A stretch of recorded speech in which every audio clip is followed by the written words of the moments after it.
Le centre, sans proposition pour le Congo, imaginons un autre avenir.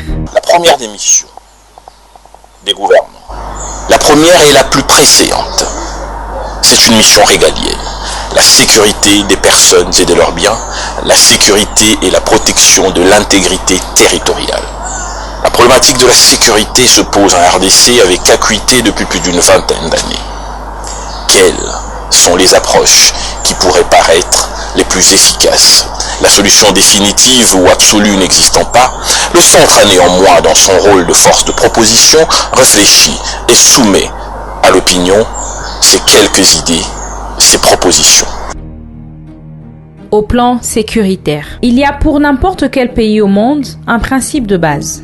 Pas de développement inclusif et progrès social et sociétal sans un minimum de garanties sécuritaires internes et frontalières. Or, comme on le sait pour mieux le déplorer, la République démocratique du Congo est un pays morcelé par des conflits interminables, empêchant la mise en œuvre de véritables projets économiques intégrateurs, source de prospérité partagée entre les filles et fils du Congo. Suivant cette vision d'une gouvernance multisectorielle alternative, le centre préconise 82. La dotation à l'armée des fonds mobilisables immédiatement via un mécanisme autonome en complément aux efforts budgétaires ordinaires accompagnés de la création d'une pairie militaire. 83.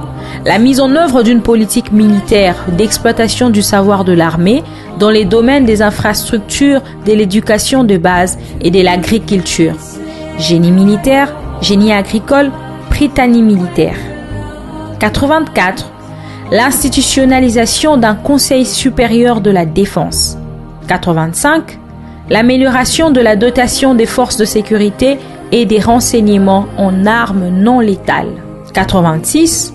La garantie de la poursuite des efforts faits dans le cadre de la prise en charge des forces armées. 87. Le développement en collaboration avec les services des renseignements, des services efficaces pour la gestion du cyberespace congolais. 88. La mise en œuvre de mesures en vue de l'éradication du phénomène d'implication insidieuse et pernicieuse des acteurs politiques de la crise sécuritaire à l'est de la RDC. 89.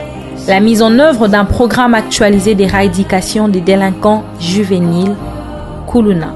90. L'instauration d'un déclassement obligatoire de tous les agents de services de sécurité, police, armée, renseignement, ayant eu un comportement répréhensible, pillage, viol, torture. 91. Le renforcement des mécanismes de la collaboration des différentes administrations chargées de questions sécuritaires, accélération de recensement de la population, l'actualisation du registre de l'état civil et la délivrance des cartes d'identité. 92. L'organisation de journées portes ouvertes en vue d'opérer un rapprochement entre les populations et les forces de sécurité et de défense en vue du renforcement du soutien populaire à la police et à l'armée. 93. La résiliation des contrats de gardiennage des forces de sécurité officielles auprès des privés. 94. L'instauration d'un système de mobilisation des jeunes pour leur intégration dans l'armée et à la police en vue de l'amélioration continue de la qualité de nos forces de sécurité et de défense. 95. L'organisation d'un forum populaire sur le patriotisme et le soutien à l'armée. 96.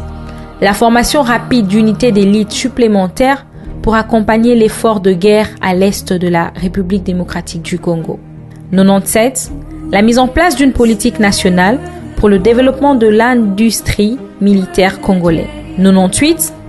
Le développement d'une diplomatie de communication et de sensibilisation internationale sur le drame sécuritaire de l'Est de la République démocratique du Congo. 99.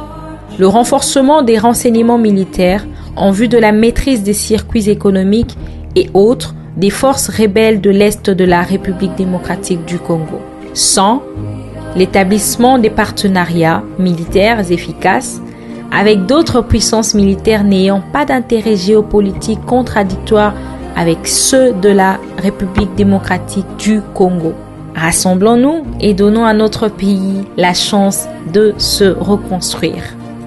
Chers compatriotes, Les 100 propositions que le regroupement politique Le Centre vient de décliner ne sont ni une utopie, ni un assemblage d'idées sans prise avec la réalité, mais des véritables pistes qu'ensemble les Congolais et Congolaises doivent explorer et mettre en œuvre impérativement pour remettre notre pays sur les rails.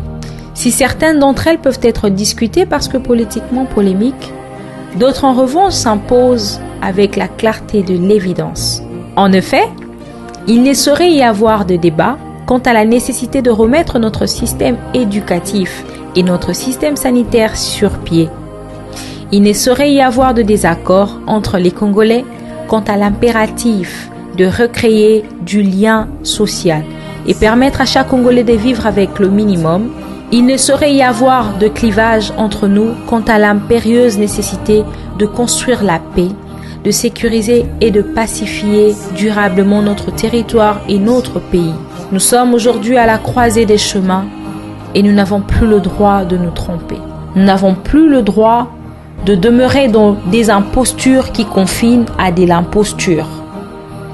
Nous devons tous ensemble admettre que notre pays ne peut se construire que dans l'unité, dans la cohésion et avec la volonté et la conviction que seul l'intérêt de tous doit l'emporter sur les intérêts personnels et partisans. Rassemblons-nous et arrêtons cette machine à perdre qu'est devenue la République démocratique du Congo. Rassemblons-nous et donnons à notre pays la chance de se reconstruire, de trouver enfin la grandeur qui correspond à l'immensité de son peuple, de son territoire et de ses richesses. Rassemblons-nous pour redonner de l'espoir à notre jeunesse. Après, et seulement après, nous pourrons nous enfermer chacun dans sa chapelle en ayant au moins la satisfaction que nous avons fait ce qu'il fallait pour sauver notre cher Congo. Nous vous remercions. Le Centre, 100 propositions pour le Congo. Imaginons un autre avenir.